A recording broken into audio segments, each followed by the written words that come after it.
Assalamualaikum warahmatullahi wabarakatuh.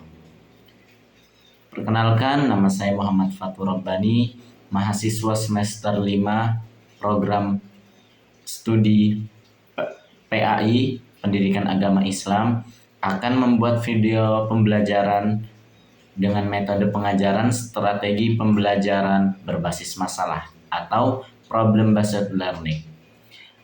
Problem-based learning adalah pendekatan pembelajaran yang menggunakan masalah dunia nyata sebagai konteks bagi siswa untuk belajar tentang konsep dan keterampilan baru.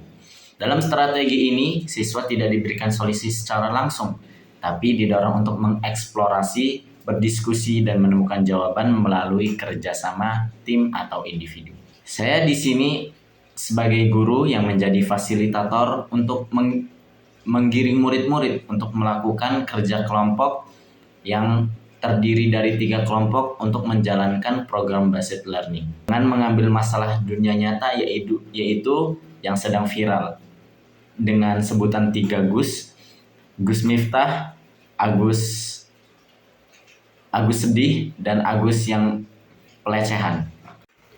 Baik murid-murid, hari ini kita akan melakukan pembelajaran berbasis masalah yang bisa menjadikan masalah itu sebagai pembelajaran untuk kehidupan kita ke depannya. Bisa Bapak minta tolong untuk membagi 3 kelompok yang terdiri dari 5 orang.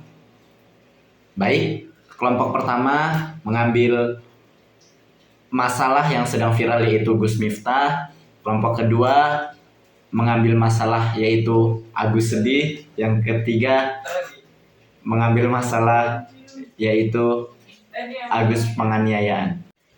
Apa saja tentang isinya? Yang pertama itu identifikasi masalah dan kronologinya, yaitu mengidentifikasikan apa masalah yang terjadi, kenapa itu bisa menjadi kontroversial. Lalu diskusi penyebabnya, apakah pengaruh budaya atau candaan yang berlebihan. Lalu yang ketiga, kumpulkan informasi dari media yang dirasa valid dan relevan. Kemudian analisis. Apa dampaknya terhadap masyarakat sekitar dan apa yang publik terima, apa yang Gus Miftah dapatkan atas perbuatannya. Lalu temukan solusinya seharusnya seperti apa. Lalu presentasikan di depan, utus perwakilan 1 orang. Manfaat di sini supaya tidak dijadikan contoh dan ditiru oleh khalayak ramai, seperti untuk menjadikan bahan pembelajaran tentang nilai-nilai moral, etika, dan komunikasi yang efektif di masyarakat. Assalamualaikum warahmatullahi wabarakatuh. Saya akan mewakili kelompok 1 dalam program pembelajaran based learning yang sudah ditugaskan oleh Pak Guru. Setelah kami mengumpulkan dari beberapa media atau sumber yang terpercaya, kami dapat mengidentifikasikan masalah dan kronologi, lalu penyebabnya, serta dampak yang diterima dari Gus Miftah sendiri dan Son Haji, serta dampak yang masyarakat terima.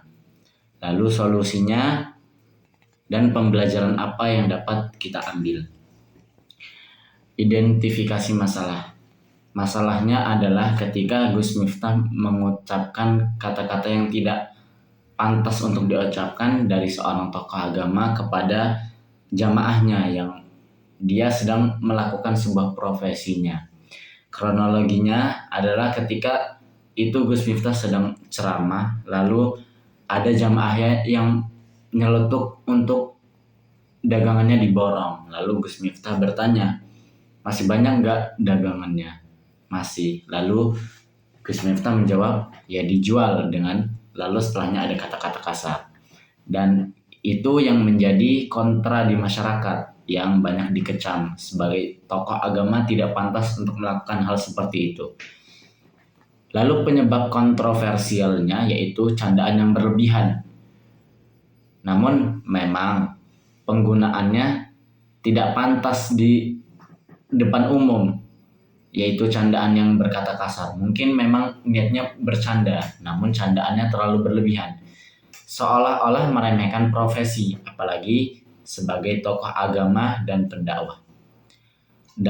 Lalu dampak yang diterima oleh Gus Miftah sendiri adalah dia dikecam oleh masyarakat. Lalu penuntutan maaf dari berbagai pihak serta penurunan jabatan. Atau mungkin dia lebih tidak enak karena jabatan yang ia pegang, akhirnya dia mengundurkan diri. Lalu dampak yang diterima oleh Sang Haji, penghinaan harga diri dan psikologinya, apalagi dilakukan di tempat umum. Lalu dampak terhadap masyarakat kecewa terhadap seorang tokoh agama. Lalu munculnya kekhawatiran terhadap etika berbicara di depan publik. Solusinya adalah mintalah maaf kepada orang yang bersangkutan dengan tulus. Lalu perbaikilah cara berkomunikasi. Lalu pembelajaran yang dapat diambil adalah etika dalam berdakwah. Pentingnya menjaga ucapan karena ucapan itu merupakan lontaran dari hati. Lalu respon terhadap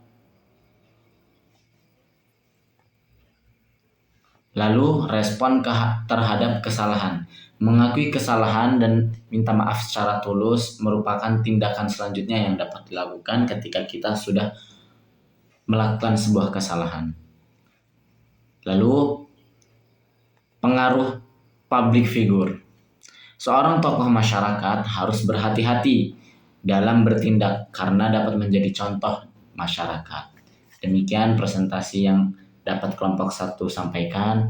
Kurang lebihnya saya mohon maaf. Saya akhiri. Wassalamualaikum warahmatullahi wabarakatuh. Terima kasih atas kelompok 1 atas presentasi yang dapat diberikan dan penyampaiannya juga lumayan detail. Jadi kelompok 2 dan selanjutnya itu sudah dicukupkan, soalnya video pembelajaran yang bisa Bapak lakukan hanya segini dan tugasnya juga sudah selesai. Bapak akhiri. Assalamualaikum warahmatullahi wabarakatuh.